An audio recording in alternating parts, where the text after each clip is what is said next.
저는 62살 박정숙입니다. 오늘 서울 동대문 봉제 공장에서 마지막 출근을 했습니다. 40년이었습니다. 18살 때 시골에서 올라와 처음 재봉틀 앞에 앉았던 그날부터 지금까지요. 공장 사장님이 제 손을 꼭 잡았습니다.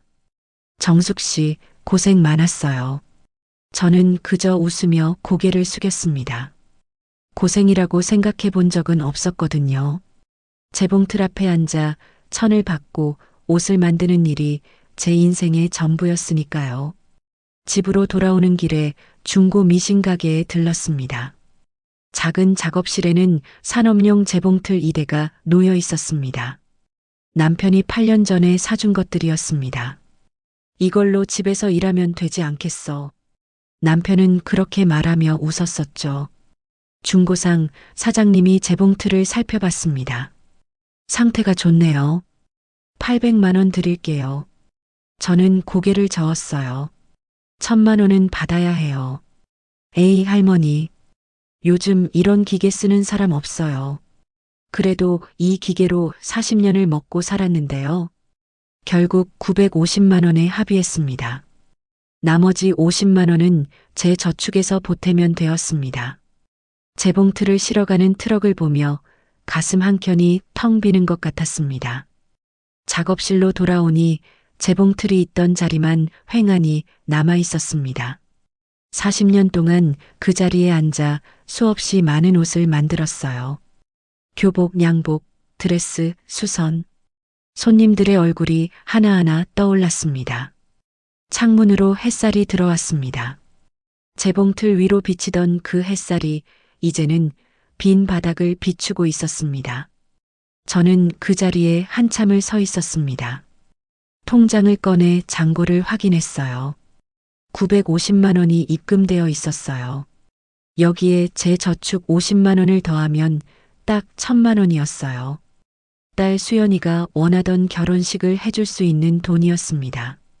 3주 후면 수연이가 결혼을 합니다. 구청에서 일하는 민준이라는 청년과요. 착하고 성실한 청년이었습니다. 처음 집에 데려왔을 때가 생각났습니다. 어머니, 수연이를 정말 사랑합니다. 민준이는 허리를 깊이 숙이며 말했습니다. 저는 그 모습이 마음에 들었어요. 요즘 젊은이들은 그런 예의가 없다고들 하는데 말이죠. 수연이가 결혼 준비를 하며 행복해하는 모습을 보는 것만으로도 저는 기뻤어요. 엄마, 이 드레스 어때요? 예쁘다. 우리 딸 공주 같네. 수연이는 거울 앞에서 빙글빙글 돌며 웃었습니다. 남편이 살아있었다면 얼마나 좋았을까요? 딸의 결혼식을 함께 볼 수 있었다면요. 8년 전 그날이 떠올랐습니다. 남편이 이웃집 차를 고치다가 쓰러진 그날이요. 여보, 괜찮아요? 달려가 남편을 안았을 때 이미 숨이 끊어져 있었습니다. 병원에 도착했을 때 의사가 말했습니다. 심장마비였어요. 고통은 없으셨을 겁니다. 그날 밤 수연이가 제 손을 꼭 잡았습니다. 당시 20살이었던 수연이는 눈물을 흘리며 말했어요. 엄마, 괜찮아요. 내가 있잖아요. 그 말이 얼마나 큰 위로가 되었는지 모릅니다. 그날부터 저는 더 열심히 일했습니다. 새벽 5시에 일어나 재봉틀 앞에 앉았습니다. 밤 10시까지 쉬지 않고 옷을 만들었습니다. 수연이와 준호를 대학에 보내야 했으니까요. 하지만 수연이는 1년 만에 대학을 그만뒀습니다. 엄마, 나는 공부가 안 맞아. 일하면서 엄마 도울게. 아니야, 수연아. 공부는 해야지. 괜찮아요. 난 옷가게에서 일하는 게 좋아요. 그렇게 수연이는 동대문 의류 매장에 취직했습니다. 저는 미안했어요. 남편이 살아있었다면 수연이도 대학을 졸업할 수 있었을 텐데요.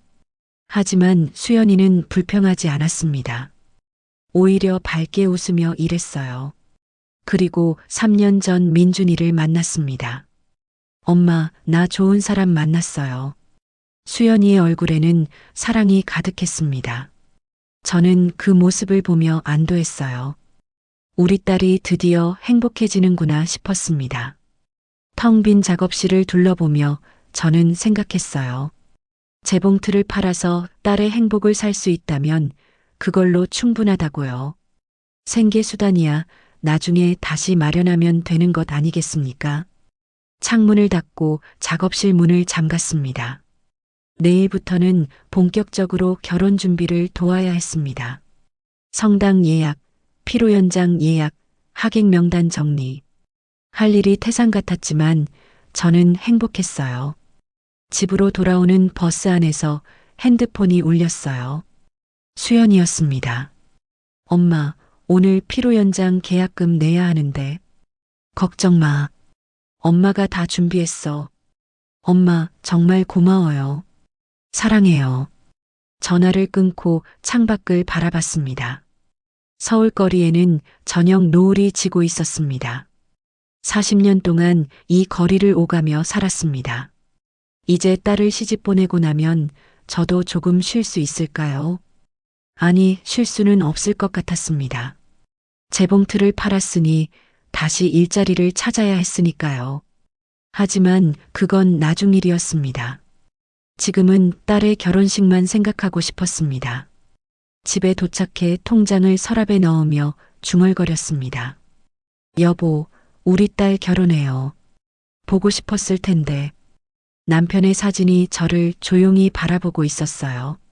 8년 전 가을이었어요. 남편이 세상을 떠난 날 말이에요. 그날따라 날씨가 참 좋았어요. 파란 하늘에 구름 한 점 없던 날이었습니다. 남편은 이웃집 차를 고치고 있었습니다. 여보, 점심 먹고 해요. 제가 부르자 남편은 손을 흔들며 웃었어요. 금방 끝나. 이것만 하면 돼. 그게 마지막 대화였습니다. 30분 후 비명소리가 들렸습니다. 뛰어나가 보니 남편이 차 밑에 쓰러져 있었어요. 여보, 여보. 119를 불렀지만 이미 늦었습니다. 병원 응급실에서 의사가 말했습니다. 심장마비입니다. 즉사하셨어요. 고통은 없으셨을 겁니다. 의사의 말이 귓가에 맴돌았지만 아무것도 이해할 수 없었습니다. 장례식장에는 많은 사람이 찾아왔습니다. 남편이 고쳐준 차 주인들, 동네 이웃들, 공장 동료들. 좋은 사람이었는데 정말 갑작스럽게 조문객들의 위로가 공허하게 들렸어요. 수연이는 당시 20살이었습니다. 대학교 1학년이었죠. 장례식 내내 눈물도 흘리지 않고 제 옆에 앉아 있었어요. 마치 돌처럼 굳어 있는 것 같았습니다. 장례를 마치고 집으로 돌아온 날 밤이었습니다. 수연이가 제 방으로 들어왔어요. 침대에 앉아 멍하니 있는 저를 안았습니다. 엄마, 괜찮아요. 내가 있잖아요. 그제야 저는 울음을 터뜨렸습니다. 3일 동안 참았던 눈물이 쏟아졌어요. 수연이 품에 안겨 한참을 울었습니다. 어떻게, 수연아? 앞으로 어떻게 살아야 하니? 엄마, 우리 잘 살 거예요. 아빠도 그걸 바라실 거예요. 20살밖에 안 된 딸이 저를 위로했습니다. 그 모습이 기특하면서도 미안했어요. 남편이 남긴 건 많지 않았습니다. 생명보험금 5천만 원, 퇴직금 3천만 원, 그리고 경기도 외곽의 작은 아파트 한 채였습니다. 집값이 1억 5천만 원 정도 하던 때였으니까요. 이 돈으로 얼마나 버틸 수 있을까? 저는 밤마다 계산기를 두드렸습니다. 수연이 대학 등록금, 준호 고등학교 학비, 생활비. 아무리 계산해도 부족했어요. 다시 일을 시작했습니다. 동대문 봉제 공장으로 출근했어요. 새벽 5시에 일어나 6시 버스를 탔어요. 공장까지 1시간 30분이 걸렸습니다. 저녁 8시에 퇴근해서 집에 도착하면 10시였습니다. 수연이가 저녁을 준비해 두었어요. 엄마, 얼른 드세요. 고마워, 수연아. 식사를 하면서도 손은 쉬지 않았습니다. 집에서 할 수 있는 수선 일거리를 가져왔거든요. 밤 12시까지 재봉질을 했습니다. 그렇게 1년이 지났습니다. 어느 날 수연이가 말했어요. 엄마, 나 대학 그만둘래. 뭐? 왜? 공부가 안 맞아. 그리고 엄마 혼자 너무 힘들잖아. 저는 반대했어요. 안 돼. 너는 공부를 해야 해. 엄마, 괜찮아요. 난 일하는 게 더 좋아요. 수연이의 눈빛이 단호했네요. 결국 수연이는 대학을 그만두고 동대문 의류 매장에 취직했습니다. 월급 120만 원을 받았어요. 엄마, 이거 생활비예요. 수연이는 월급 중 50만 원을 제게 주었습니다. 가슴이 먹먹했습니다. 아이가 벌어온 돈을 받는다는 게 자랑스러우면서도 미안했어요. 수연아, 미안해. 왜요? 우리 가족인데. 준호는 다행히 공부를 잘했습니다. 전기기사 자격증을 따서 건설회사에 취직했어요. 25살이 되던 해였습니다. 엄마, 이제 걱정 마. 내가 돈 벌게. 두 아이가 다 자라 돈을 버니 조금 숨통이 트이는 것 같았습니다. 하지만 저는 여전히 일을 멈추지 않았어요. 재봉일이 익숙했고 무엇보다 손이 놀면 불안했거든요. 수연이가 26살 되던 해 민준이를 만났습니다. 엄마, 소개할 사람이 있어요.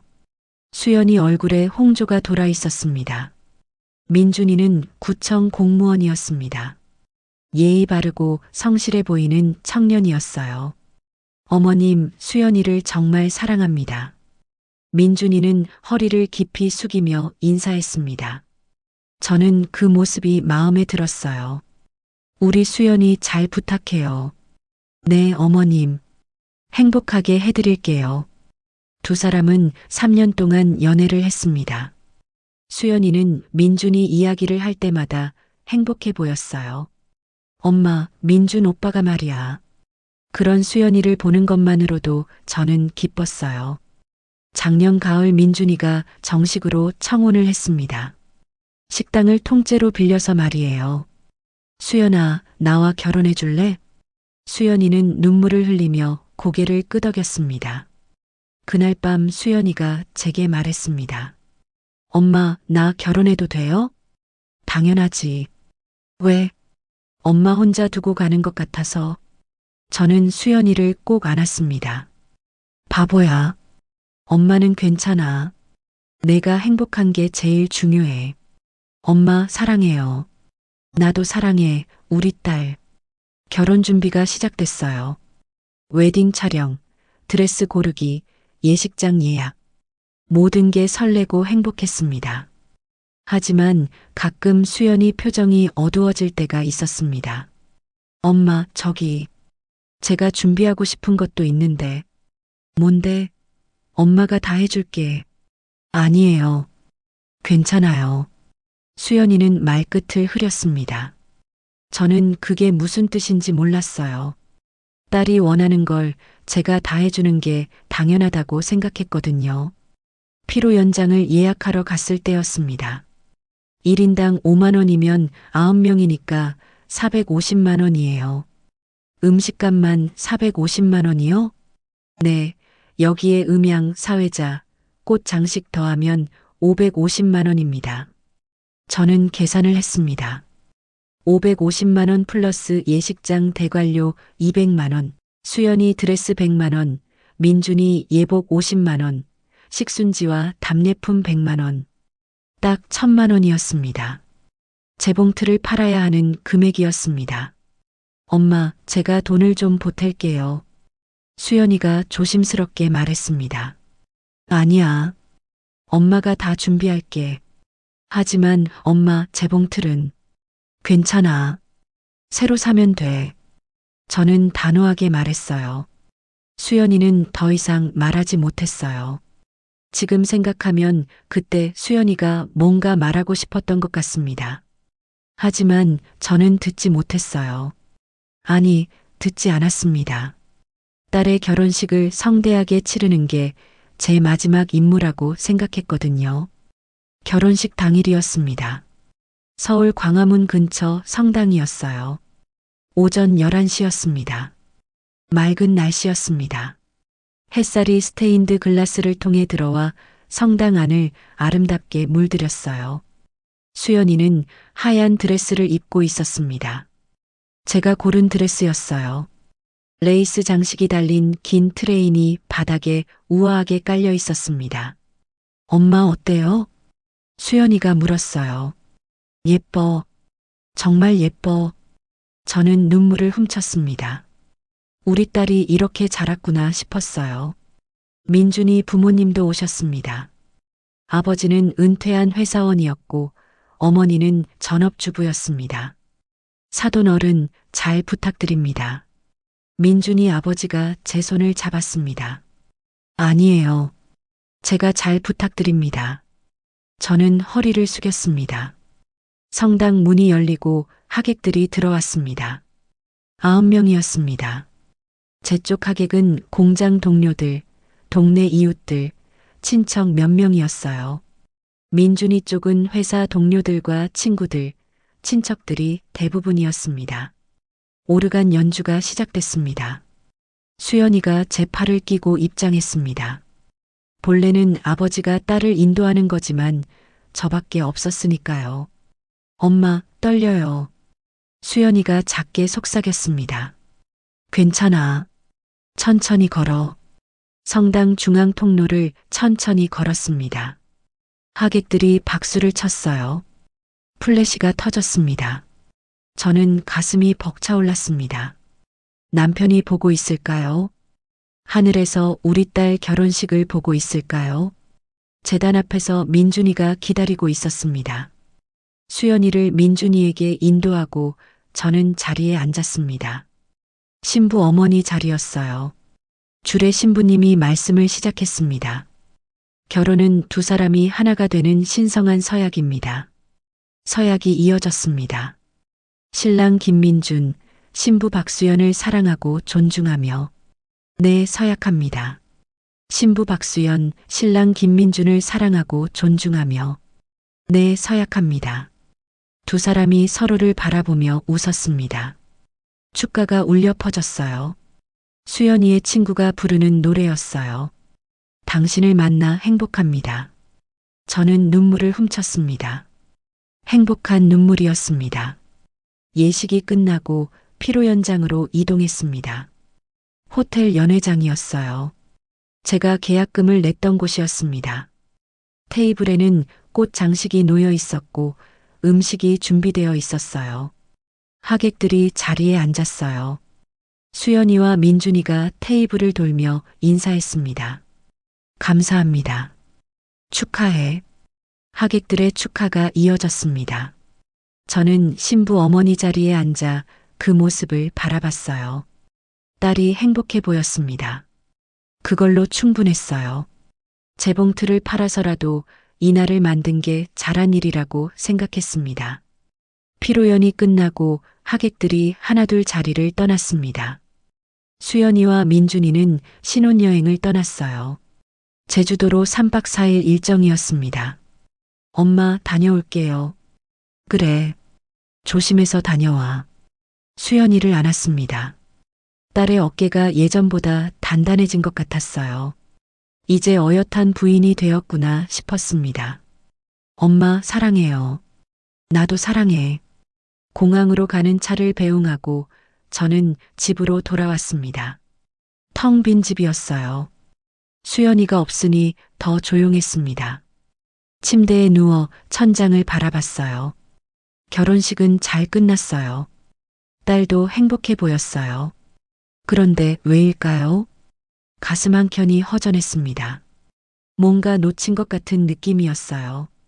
하지만 그게 뭔지는 몰랐습니다. 핸드폰을 꺼내 사진을 봤어요. 결혼식 사진이었어요. 수연이가 웃고 있었습니다. 하지만 자세히 보니 그 웃음이 조금 어색해 보였습니다. 기분 탓이겠지. 저는 혼자 중얼거렸습니다.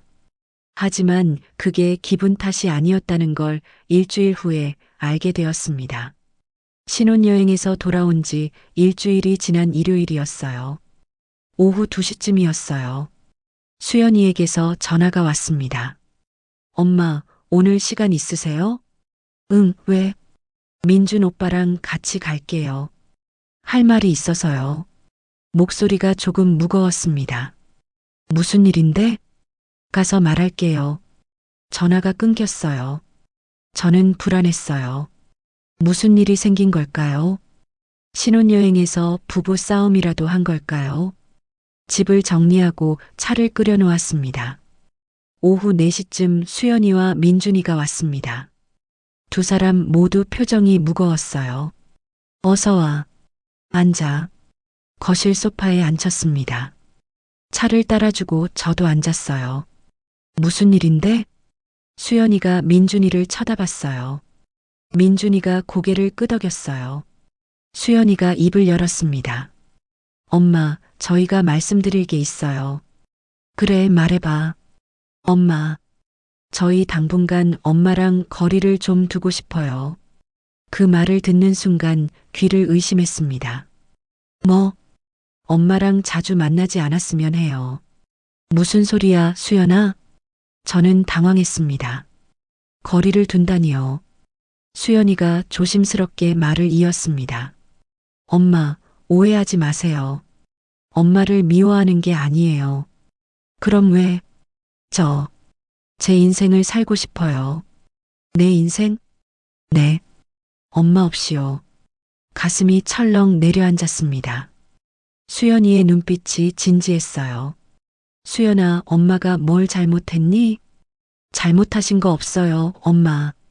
그럼 왜 이러는 거야? 수연이는 잠시 말을 멈췄습니다. 그리고 천천히 말했어요.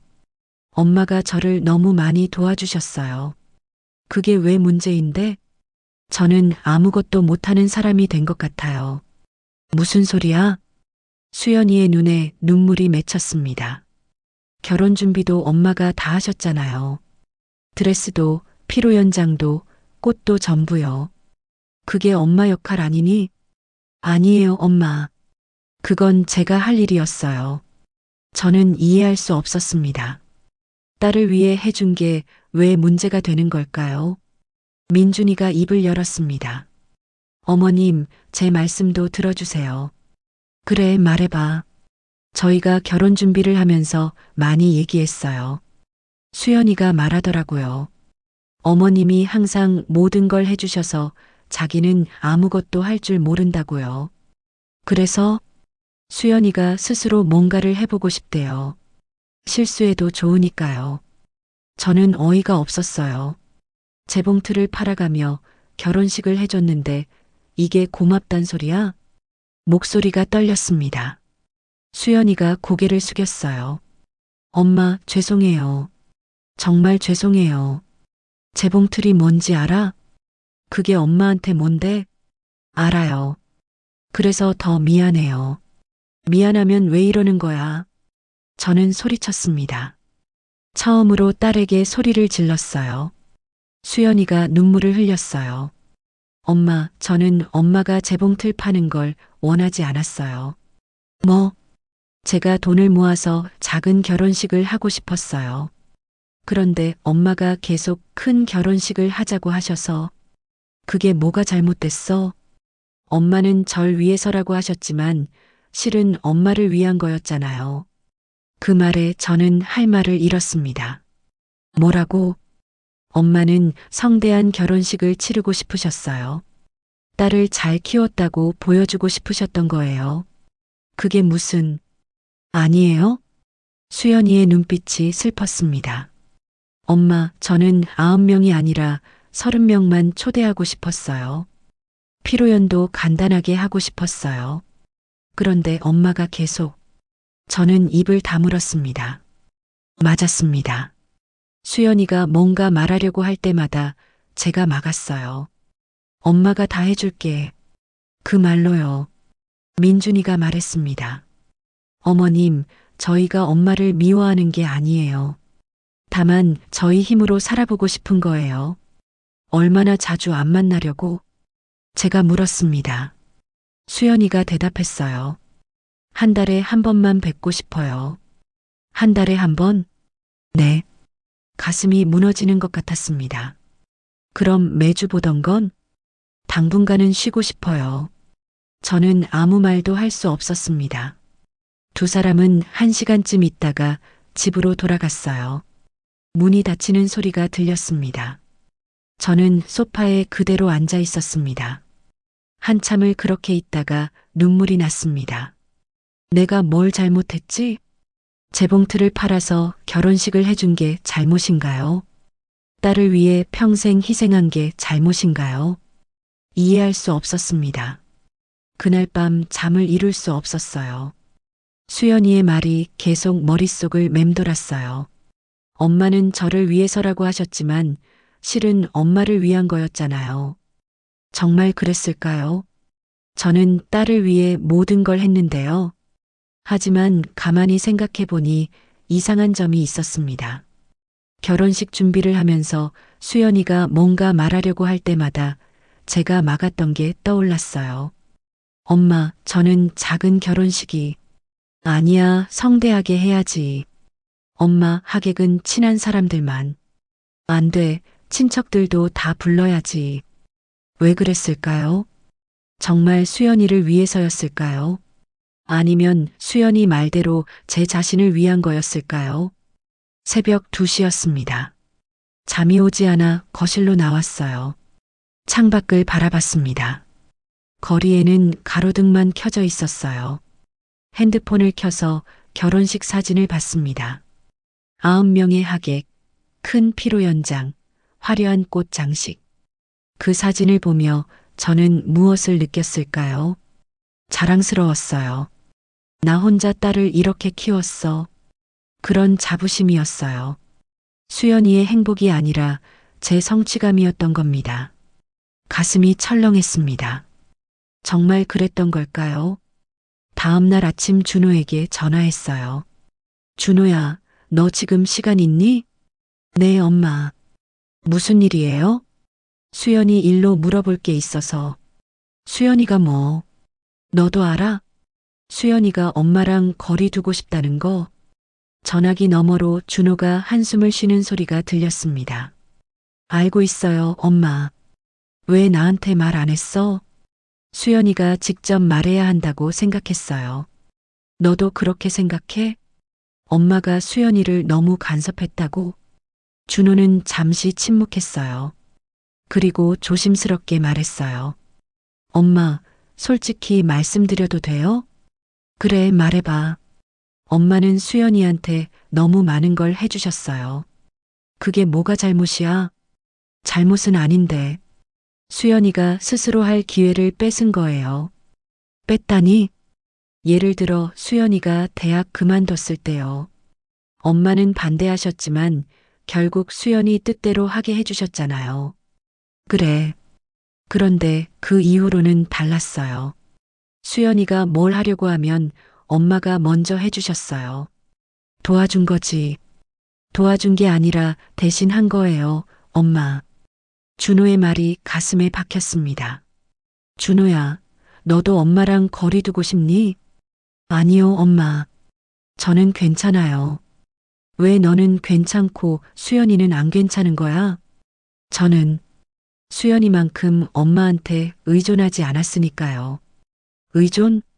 수연이는 아빠 돌아가신 후로 엄마만 봤잖아요. 엄마를 위로하고 엄마를 도와주고.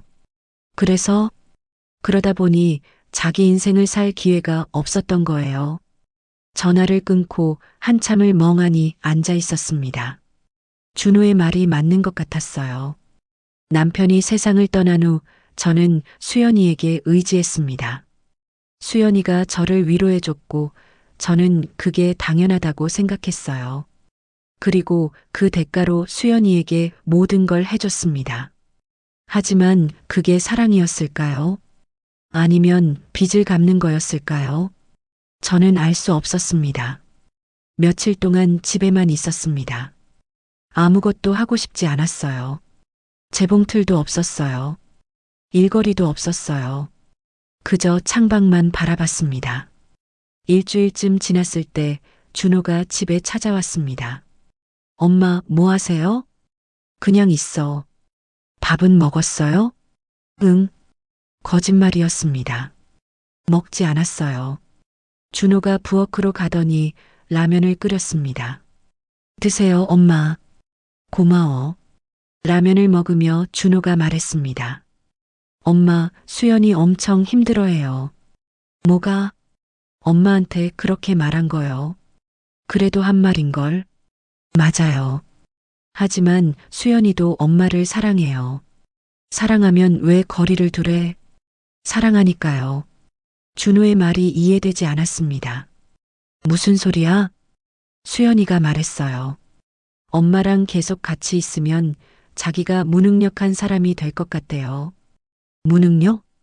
엄마가 다 해주시니까 자기는 아무것도 못하는 사람 같대요. 그 말을 듣는 순간 깨달았습니다. 수연이가 대학을 그만둔 이유도 결혼 준비를 제가 다 한 것도 모두 저 때문이었구나. 저는 딸을 도와준 게 아니라 딸의 기회를 빼앗은 겁니다. 준호가 돌아간 후 저는 과거를 떠올렸습니다. 남편이 세상을 떠난 그날 밤이요. 수연이가 제 손을 잡으며 말했었죠. 엄마, 괜찮아요. 내가 있잖아요. 그때 저는 너무 두려웠습니다. 혼자 남겨진다는 게요. 수연이의 그 말이 얼마나 큰 위로가 되었는지 모릅니다. 그날부터 저는 수연이에게 의지했어요. 물론 겉으로는 제가 수연이를 돌보는 것처럼 보였지만요. 수연이가 대학을 그만두고 일을 시작했을 때도 그랬어요. 엄마, 생활비예요. 수연이가 월급 중 50만 원을 줬을 때 저는 이렇게 생각했어요. 수연이가 나를 돌봐주고 있어. 그게 자랑스러웠습니다. 하지만 동시에 불안했죠. 수연이가 저를 떠날까 봐요. 그래서 저는 수연이에게 계속 뭔가를 해줬습니다. 수연이가 저를 필요로 하게 만들려고요. 결혼 준비도 마찬가지였습니다. 수연이가 제가 할게요라고 말할 때마다 제가 막았어요. 엄마가 해줄게. 왜 그랬을까요? 수연이가 혼자서도 잘할 수 있다는 게 두려웠기 때문입니다. 수연이가 독립하면 저는 혼자 남겨질 테니까요. 재봉틀을 판 것도 마찬가지였습니다. 물론 딸의 결혼식을 위해서였지만 동시에 제 자신을 위한 거였어요. 나는 딸을 위해 이렇게까지 했어. 그 증거가 필요했던 겁니다. 창밖을 바라봤습니다. 거리에는 사람들이 오가고 있었어요. 각자의 인생을 살아가는 사람들이요. 저는 제 인생을 살았을까요? 40년 동안 재봉틀 앞에 앉아 옷을 만들었습니다. 8년 동안 남편 없이 아이들을 키웠어요. 그게 제 인생이었습니다. 하지만 남편이 세상을 떠난 후 저는 제 인생을 살지 않았습니다. 수연이의 인생에 매달렸어요. 수연이가 행복하면 저도 행복한 것처럼 착각했습니다. 하지만 그건 제 행복이 아니었어요. 수연이의 행복을 빌린 거였습니다. 이제야 알았습니다. 수연이가 왜 거리를 두자고 했는지요. 수연이는 자기 인생을 살고 싶었던 겁니다. 저에게 의존하지 않고요. 그리고 저도 제 인생을 살아야 했습니다. 수연이에게 의존하지 않고요. 핸드폰을 꺼내 수연이에게 문자를 보냈습니다. 수연아, 엄마야. 미안해. 이제야 내 말을 이해했어. 엄마도 생각 좀 해볼게. 사랑해. 문자를 보내고 핸드폰을 내려놨어요. 30분쯤 지나 수연이에게서 답장이 왔어요. 엄마, 저도 사랑해요. 엄마가 이해해 주셔서 감사해요. 눈물이 났어요. 하지만 슬픈 눈물은 아니었어요. 뭔가 풀리는 느낌이었습니다. 다음 날 아침 일찍 일어났습니다. 오랜만에 제대로 씻고 옷을 입었어요. 거울을 봤습니다. 62살의 여자가 서 있었습니다. 늙었지만 아직 살아 있었어요. 중고 미신 가게에 전화했습니다. 여보세요. 저 지난번에 재봉틀 팔았던 사람인데요. 아, 정숙 씨. 무슨 일이세요? 재봉틀 다시 살 수 있을까요? 물론이죠. 중고로 괜찮으시면 300만 원에 드릴게요. 네, 좋아요. 전화를 끊고 은행에 갔어요. 통장에는 500만 원이 남아 있었어요. 결혼식 비용 1000만 원 중 일부는 수연이가 보탰던 게 생각났습니다. 수연이가 몰래 200만 원을 제 통장에 넣어뒀던 거예요. 300만 원을 인출했어요. 재봉틀을 샀어요. 새 것은 아니었지만 상태가 좋았습니다. 배달 기사가 재봉틀을 작업실에 설치했습니다. 여기 놓으면 될까요? 네, 거기가 좋아요. 예전 재봉틀이 있던 자리였습니다. 배달 기사가 돌아가고 저는 재봉틀 앞에 앉았어요. 손을 올려놓았습니다. 차가운 금속이 손에 닿았습니다. 스위치를 켰어요. 드르륵. 재봉틀이 돌아가기 시작했습니다. 익숙한 소리였습니다. 천을 놓고 바늘을 내렸어요. 바늘이 천을 뚫고 들어갔습니다. 한 땀 한 땀 박아 나갔어요. 재봉을 하면서 생각했습니다. 저는 재봉사입니다. 그게 제 정체성이에요. 딸의 엄마이기도 하지만 그게 전부는 아닙니다. 저는 박정숙이고 재봉사이고 62살 여자입니다. 그걸 잊고 살았던 거예요. 오후 내내 재봉을 했어요. 오랜만이라 손이 뻐근했지만 기분이 좋았어요. 저녁이 되어 재봉틀을 끄고 작업실을 나왔습니다. 집으로 돌아오는 길에 동네 복지관을 지나쳤어요. 게시판에 공고가 붙어 있었습니다. 시니어 문화센터 수강생 모집 마이너스 뜨개질 서예 요가. 저는 멈춰섰습니다. 뜨개질이라. 해본 적은 없지만 재미있을 것 같았어요. 복지관 안으로 들어갔습니다. 뜨개질 수업 신청하고 싶은데요. 네, 성함이요? 박정숙입니다. 신청서를 작성했어요. 수업은 매주 화요일 오후 2시였습니다. 집으로 돌아와 달력에 표시했습니다. 화요일마다 뜨개질 수업, 그리고 주말마다 재봉일. 제 스케줄이었어요. 수연이가 없는 스케줄이었습니다. 처음으로 제 시간표를 짠 것 같았어요. 침대에 누워 천장을 바라봤습니다. 두렵지 않았습니다. 오히려 기대가 됐어요. 내일은 또 무엇을 할 수 있을까? 그 생각에 잠이 왔습니다. 편안한 잠이었어요. 한 달이 지났습니다. 그동안 저는 재봉일을 다시 시작했고 뜨개질 수업도 다녔어요. 수연이와는 연락하지 않았습니다. 수연이도 연락하지 않았어요. 둘 다 거리를 두기로 했으니까요. 하지만 매일 수연이 생각을 했습니다. 잘 지내고 있을까? 밥은 잘 먹고 있을까? 그런 생각들이요. 토요일 아침이었습니다. 핸드폰이 울렸어요. 수연이었습니다. 엄마, 오늘 시간 있으세요? 응. 민준 오빠랑 같이 갈게요. 엄마 집으로요. 그래. 오후 2시쯤 수연이와 민준이가 왔습니다. 한 달 만에 보는 딸이었어요. 조금 살이 빠진 것 같았습니다. 어서 와. 엄마, 안녕하세요. 거실에 앉혔습니다. 차를 내왔어요. 수연이가 작업실을 쳐다봤습니다. 엄마, 재봉틀 다시 샀어요? 응. 언제요? 한 달 전쯤. 돈은 어떻게 해? 내 저축으로 샀어. 수연이가 미안한 표정을 지었습니다. 엄마, 죄송해요. 뭐가? 제가 너무 이기적이었던 것 같아요. 저는 고개를 저었습니다. 아니야. 내가 맞았어. 엄마. 엄마도 한 달 동안 생각 많이 했어. 민준이가 물었어요. 어머님, 괜찮으세요? 응. 괜찮아. 정말 괜찮았습니다. 한 달 동안 저는 제 자신을 돌아봤어요. 그리고 깨달았습니다. 제가 수연이에게 했던 게 사랑이 아니라 의존이었다는 걸요. 수연이가 조심스럽게 말했습니다. 엄마, 저희 얘기 좀 할게요. 그래. 저희 한 달 동안 정말 힘들었어요. 왜? 혼자서 뭐든 해야 했으니까요. 민준이가 웃으며 말했습니다. 어머님, 수연이가 요리도 하고 청소도 하고 빨래도 했어요. 잘했네. 처음엔 다 망쳤어요. 밥은 타고 빨래는 색깔이 물들고. 수연이가 부끄러운 듯 웃었습니다. 엄마가 항상 해주셔서 저는 몰랐어요. 이제는 알았니? 네. 이제는 좀 할 줄 알아요. 저는 딸을 바라봤어요. 한 달 사이 달라진 게 느껴졌어요. 표정이 밝아졌습니다. 자신감이 생긴 것 같았어요. 수연아. 네, 엄마. 엄마가 미안해. 왜요?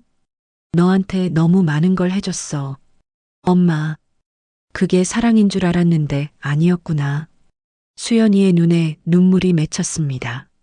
엄마, 저도 미안해요. 뭐가? 엄마한테 거리 두자고 해서요. 아니야. 내가 맞았어. 저는 수연이 손을 잡았습니다. 엄마도 이제 엄마 인생을 살려고. 정말요? 응. 재봉일도 시작했고 뜨개질도 배우고 있어. 뜨개질요? 복지관에서 수업 들어. 수연이가 놀란 표정을 지었습니다. 엄마 대단하세요. 뭐가? 엄마 혼자 그런 걸 하시다니. 너도 혼자 요리하고 빨래하잖아. 그건 똑같아. 우리는 웃었습니다. 오랜만에 편안하게 웃는 것 같았어요. 민준이가 말했습니다. 어머님, 저희 앞으로 어떻게 하면 좋을까요? 뭐? 만나는 거요. 저는 생각했습니다. 한 달에 한 번이라고 수연이가 말했었죠. 하지만 지금은 달라진 것 같았어요. 한 달에 2번 정도 어때? 수연이가 웃었습니다. 좋아요, 엄마. 대신 조건이 있어. 뭐예요? 엄마가 너희 집에 찾아가는 거 말고 너희가 오는 걸로. 왜요? 엄마도 바쁘거든. 뭐가요? 재봉 일하고 뜨개질 배우고. 수연이가 활짝 웃었습니다. 알겠어요, 엄마. 그날 수연이와 민준이는 저녁까지 먹고 갔습니다. 저녁은 제가 차렸어요. 하지만 예전처럼 혼자 다 하지 않았습니다. 수연이가 도와줬어요. 엄마, 양파 어떻게 썰어요? 이렇게. 수연이가 서툴게 양파를 썰었습니다. 눈물을 흘리며요. 엄마, 양파 매워요. 그럼 물에 담가. 네.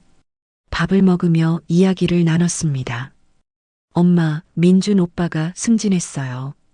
그래. 축하해, 민준아. 감사합니다, 어머님. 수연이는 회사 어때? 좋아요. 요즘 신상품 많이 팔려요. 잘 됐네. 예전 같았으면 제가 이것저것 물어봤을 겁니다. 힘든 거 없니? 누가 괴롭히는 사람 있니? 밥은 잘 먹니? 하지만 이제는 물어보지 않았어요. 수연이가 스스로 말하게 했습니다. 저녁을 먹고 수연이가 설거지를 했어요. 제가 옆에서 지켜봤어요. 엄마, 제가 할게요. 그래. 수연이가 접시를 씻었습니다. 물이 튀었어요. 엄마, 이거 어떻게 해요? 물을 약하게 틀어. 아, 그렇구나. 서툴렀지만 수연이는 혼자서 했습니다. 저는 옆에서 지켜만 봤어요. 예전 같았으면 제가 대신했을 겁니다. 하지만 이제는 달랐습니다. 수연이가 배워야 했으니까요. 저녁 8시쯤 두 사람이 돌아갔어요. 엄마, 2주 후에 또 올게요. 그래. 조심해서 가. 엄마 사랑해요. 나도 사랑해. 문이 닫혔습니다. 저는 거실로 돌아와 소파에 앉았어요. 외롭지 않았습니다. 오히려 마음이 편했습니다. 수연이가 잘 지내고 있다는 걸 알았으니까요. 그리고 저도 잘 지내고 있다는 걸 알았으니까요. 2주 후 화요일이었습니다. 뜨개질 수업이 있는 날이었어요. 복지관에 갔습니다. 수업에는 저 같은 시니어 10명이 있었어요. 대부분 여성이었습니다. 안녕하세요, 정숙 씨. 옆자리에 앉은 은숙 씨가 인사했습니다. 안녕하세요. 은숙 씨는 65살이었어요. 남편과 사별하고 혼자 사는 분이었습니다. 오늘은 뭐 뜰 거예요? 모자요. 누구 거요? 제 거요. 아, 정숙 씨 거요? 네. 예전 같았으면 손주 모자를 떴을 겁니다. 하지만 지금은 제 모자를 뜨고 있었어요. 겨울이 오면 쓸 모자였습니다. 선생님이 들어오셨습니다. 자, 오늘은 무늬 넣는 법을 배워볼게요. 2시간 동안 뜨개질을 했습니다. 손이 아팠지만 재미있었어요. 무언가를 만드는 게 좋았습니다. 수업이 끝나고 은숙 씨가 물었습니다. 정숙 씨, 커피 한 잔 할까요? 좋아요. 복지관 근처 카페에 갔습니다. 커피를 마시며 이야기를 나눴어요. 정숙 씨는 자식이 있어요? 네, 딸이랑 아들. 저는 아들 하나 있는데 미국에 살아요. 그래요? 1년에 한 번 와요. 외로우시겠어요. 처음엔 그랬는데 이제는 괜찮아요. 은숙 씨가 웃었습니다. 혼자 사는 것도 나쁘지 않더라고요. 맞아요. 저도 공감했습니다. 한 달 전까지만 해도 수연이 없으면 안 될 것 같았어요. 하지만 지금은 달랐습니다. 혼자서도 잘 살 수 있었습니다. 정숙 씨는 뭐 하세요? 일 같은 거요. 재봉이래요. 아, 그래요? 저는 요즘 봉사 활동해요. 어디서요? 양로원에서요. 주 2회. 좋으시겠어요. 정숙 씨도 한번 와보세요. 생각해 볼게요. 카페를 나와 집으로 돌아왔어요. 오후 5시였어요. 작업실에 가서 재봉 일을 했습니다. 오늘 할 일은 교복수선 이건이었어요. 1시간쯤 일하니 끝났습니다. 저녁을 준비했어요. 혼자 먹는 저녁이었지만 정성껏 차렸어요. 된장찌개, 생선구이, 시금치나물. 밥을 먹으며 TV를 켰습니다. 뉴스가 나왔습니다. 세상 돌아가는 이야기를 들었습니다. 예전에는 뉴스 볼 시간도 없었어요. 일하고 수연이 걱정하고 하다 보면 하루가 끝났거든요. 하지만 이제는 달랐습니다. 제 시간이 있었어요. 저녁을 먹고 설거지를 했습니다. 그리고 거실 소파에 앉아 뜨개질을 했어요. 오늘 배운 무늬를 연습했어요. 한 땀 한 땀 뜨다 보니 시간이 금방 갔습니다. 밤 9시가 됐어요. 핸드폰을 확인했습니다. 수연이에게서 문자가 와 있었습니다. 엄마, 잘 주무세요. 사랑해요. 저도 답장을 보냈어요. 나도 사랑해. 잘 자. 짧은 문자였지만 충분했습니다. 매일 전화하고 매일 보던 때와는 달랐어요. 하지만 이게 더 좋았습니다. 서로를 그리워하는 마음이 생겼으니까요. 침대에 누워 천장을 바라봤습니다. 내일은 뭘 할까? 재봉일을 하고 저녁에는 산책을 할까? 아니면 준호에게 전화를 할까? 선택지가 많았습니다. 예전에는 수연이만 생각했는데 이제는 달랐어요. 제 인생이 있었습니다. 잠이 왔습니다. 편안한 잠이었어요. 꿈을 꿨습니다. 남편이 나왔어요. 잘 지내고 있어, 여보. 남편이 웃었습니다. 그래, 잘하고 있어. 꿈에서 깨어났습니다. 새벽 5시였어요. 창밖이 밝아오고 있었습니다. 일어나서 창문을 열었어요. 찬 공기가 들어왔어요. 깊게 숨을 들이마셨습니다. 새로운 하루였습니다. 그리고 제 인생이었습니다. 3개월이 지났습니다. 계절이 바뀌어 겨울이 왔어요. 저는 여전히 재봉일을 하고 뜨개질 수업을 다녔습니다. 그리고 은숙 씨의 권유로 양로원 봉사도 시작했어요. 주 1회, 매주 목요일 오전이었습니다. 양로원에서는 어르신들과 이야기를 나누거나 식사를 도왔어요. 처음에는 낯설었지만 이제는 익숙해졌습니다. 정숙 씨, 오늘도 왔네. 김할머니가 반갑게 맞아주셨어요. 네, 할머니. 오늘 기분 어때요? 좋아. 내가 오니까.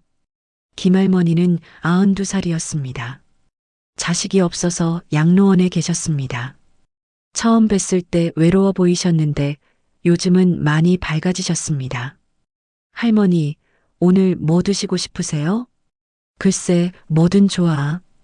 그럼 제가 국 끓여 드릴까요? 그래, 고마워. 주방에 가서 미역국을 끓였습니다. 김할머니께 드렸어요. 맛있어. 김할머니가 웃으셨습니다. 그 웃음을 보니 제 마음도 따뜻해졌어요.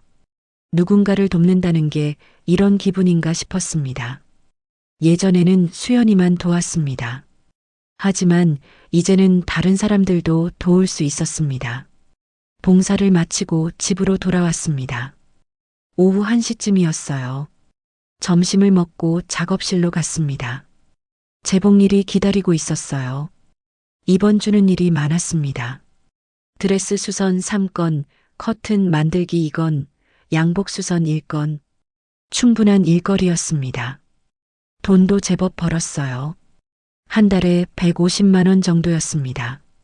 예전만큼은 아니었지만 생활하기에는 충분했습니다. 그리고 무엇보다 제가 좋아하는 일이었어요. 재봉틀 앞에 앉아 일을 시작했습니다. 드르륵 드르륵. 익숙한 소리가 작업실을 채웠어요. 오후 4시쯤 수연이에게서 전화가 왔어요. 엄마, 이번 주 토요일에 갈게요. 그래. 민준 오빠 생일이라서 우리 집에서 저녁 먹으면 안 돼요? 좋아. 엄마가 오시면 제가 요리할게요. 내가? 네, 엄마. 요리 많이 늘었어요. 그래, 기대할게. 전화를 끊고 웃음이 났습니다. 수연이가 요리를 한다니요. 예전 같았으면 제가 다 해줬을 겁니다. 하지만 이제는 수연이가 직접 했어요. 그게 자랑스러웠습니다. 토요일이 되었습니다. 오후 5시에 수연이네 집으로 갔어요. 수연이가 문을 열었습니다. 엄마 오셨어요? 응. 거실로 들어갔습니다. 테이블에 음식이 차려져 있었어요. 잡채, 불고기, 된장찌개, 김치. 와, 수연아. 내가 다 만들었어? 네, 엄마. 수연이가 자랑스러운 듯 웃었습니다. 민준이가 나왔어요. 어머님 오셨어요. 수연이가 오늘 하루 종일 준비했어요. 고생했네, 수연아. 괜찮아요, 엄마. 밥을 먹었습니다. 음식 맛이 좋았어요. 수연아, 맛있다. 정말요? 응. 많이 늘었네. 엄마가 안 계셔서 제가 해야 했거든요. 수연이가 웃었어요. 예전 같았으면 그 말이 서운했을 겁니다. 하지만 이제는 아니었어요. 오히려 기뻤습니다. 수연이가 혼자서도 잘하고 있다는 게요. 민준아, 생일 축하해. 감사합니다, 어머님. 선물은 없어. 대신 용돈 줄게. 봉투를 꺼냈습니다. 50만 원이 들어 있었죠. 어머님, 너무 많아요. 괜찮아. 받아. 민준이가 고개를 숙였습니다. 감사합니다. 저녁을 먹고 설거지는 민준이가 했어요. 수연이와 거실에 앉아 차를 마셨어요. 엄마, 요즘 어떻게 지내세요? 바빠. 뭐가요? 재봉 일하고 뜨개질 배우고 봉사활동도 해. 봉사활동요? 양로원에서. 수연이가 놀란 표정을 지었습니다. 엄마, 대단하세요. 뭐가? 엄마가 그렇게 바쁘게 사실 줄 몰랐어요. 너도 바쁘잖아. 맞아요. 우리는 웃었습니다. 예전에는 수연이가 저를 걱정했어요. 엄마 혼자 외롭지 않으세요? 하지만 이제는 그런 질문이 없었어요. 저도 제 인생이 있다는 걸 수연이가 알았으니까요. 엄마, 사실 말씀드릴 게 있어요. 뭔데? 저 임신했어요. 가슴이 뛰었습니다. 정말? 네, 아직 초반이에요. 8주차. 눈물이 났습니다. 기쁜 눈물이었어요. 축하해, 수연아. 엄마 고마워요. 수연이를 안았습니다. 우리 딸이 엄마가 되다니요. 엄마, 그런데요. 응? 애기 태어나도 엄마한테 너무 의지하지 않을게요. 저는 웃었습니다. 그래야지. 대신 가끔 도와주세요. 당연하지. 많이 말고 가끔만요.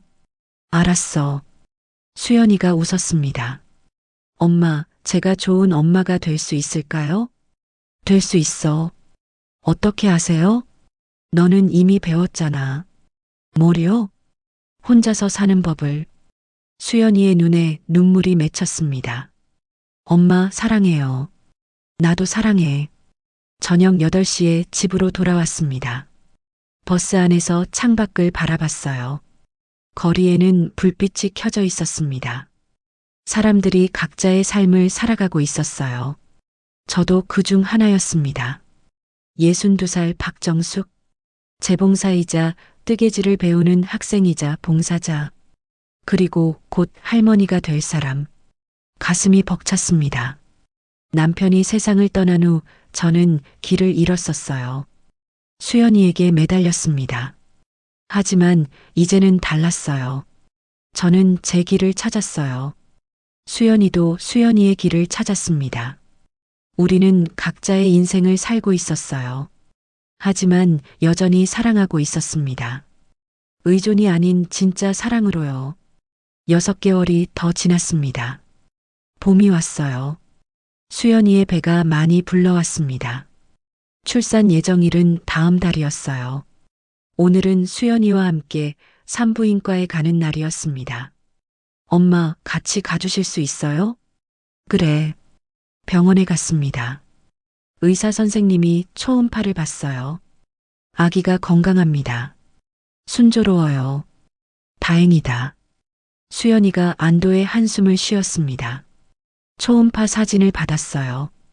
작은 아기가 보였습니다. 엄마, 우리 애기예요. 응, 예쁘다. 병원을 나와 근처 카페에 갔습니다. 수연이는 따뜻한 우유를, 저는 커피를 마셨어요. 엄마, 무섭기도 해요. 뭐가? 애기 낳는 거요. 괜찮아. 잘할 수 있어. 엄마처럼 할 수 있을까요? 저는 고개를 저었습니다. 엄마처럼 하지 마. 왜요? 엄마는 실수를 많이 했거든. 무슨 실수요? 너한테 너무 많은 걸 해줬어. 너는 그러지 마. 수연이가 제 손을 잡았습니다. 엄마, 그건 실수가 아니에요. 응? 엄마는 그냥 저를 사랑하신 거예요. 눈물이 났습니다. 고마워, 수연아. 사랑하는 방법을 몰랐을 뿐이에요. 이제는 아시잖아요. 그래. 우리는 한참을 그렇게 앉아 있었습니다. 손을 잡고요. 카페를 나와 집으로 돌아왔습니다. 작업실에 갔어요. 손주 옷을 만들고 있었습니다. 작은 베네 옷이었어요. 레이스를 달고 단추를 달았습니다. 한 땀 한 땀 정성껏 바느질했어요. 완성된 베네 옷을 보니 뿌듯했습니다. 다음 달이면 이 옷을 입을 아기가 태어나요. 제 손주였습니다. 하지만 예전처럼 모든 걸 해주진 않을 겁니다. 수연이가 엄마로서 배워야 하니까요. 저는 옆에서 지켜볼 거예요. 도움이 필요할 때만 도와주고요. 그게 진짜 사랑이라는 걸 이제는 알았으니까요. 저녁이 되어 준호에게서 전화가 왔습니다. 엄마, 저 다음 달에 결혼해요. 정말? 네, 희망이랑요. 축하한다, 준호야. 엄마, 결혼식은 작게 할 거예요. 그래. 하객 30명 정도요. 좋아. 비용은 저희가 낼게요. 응. 준호는 수연이와 달랐습니다. 처음부터 독립적이었어요. 그래서 저도 준호한테는 많은 걸 해주지 않았습니다. 엄마, 그냥 오셔서 축하해 주시기만 하면 돼요. 알겠어. 사랑해요, 엄마. 나도 사랑해. 전화를 끊고 웃음이 났어요. 아들도 결혼하고 딸은 아기를 낳고 저는 할머니가 되는 거네요. 62살의 할머니. 나쁘지 않았습니다. 창밖을 바라봤습니다. 봄 해가 지고 있었어요. 노을이 아름다웠습니다. 40년 동안 재봉틀 앞에만 앉아 있었을 때는 이런 노을을 본 적이 없었어요. 하지만 이제는 매일 봅니다. 그리고 감사합니다. 이렇게 살 수 있다는 게요. 남편 사진을 봤어요. 여보, 우리 딸 엄마 돼요. 아들은 결혼하고요. 사진 속 남편은 여전히 웃고 있었습니다. 나는 이제 할머니예요. 근데 괜찮아요. 행복해요. 눈물이 났지만 슬프지 않았습니다. 여보, 고마워요. 재봉틀 사줘서요. 덕분에 다시 일할 수 있었어요. 재봉틀을 쳐다봤습니다. 저를 다시 일으켜 세워준 재봉틀이었어요. 생계수단이기도 했지만 그 이상이었습니다. 제 정체성이었어요. 저는 박정숙이고 재봉사였습니다. 그걸 잊고 살았던 시간이 있었지만 이제는 기억했습니다. 침대에 누워 오늘 하루를 돌아봤습니다. 수연이와 병원에 가고 손주 옷을 만들고 준호와 통화하고 평범한 하루였지만 행복했어요. 6개월 전과 비교하면 천지 차이였습니다. 그때는 수연이에게 버림받았다고 생각했어요. 재봉틀도 팔았고 앞으로 어떻게 살아야 할지 몰랐습니다. 하지만 지금은 달랐습니다.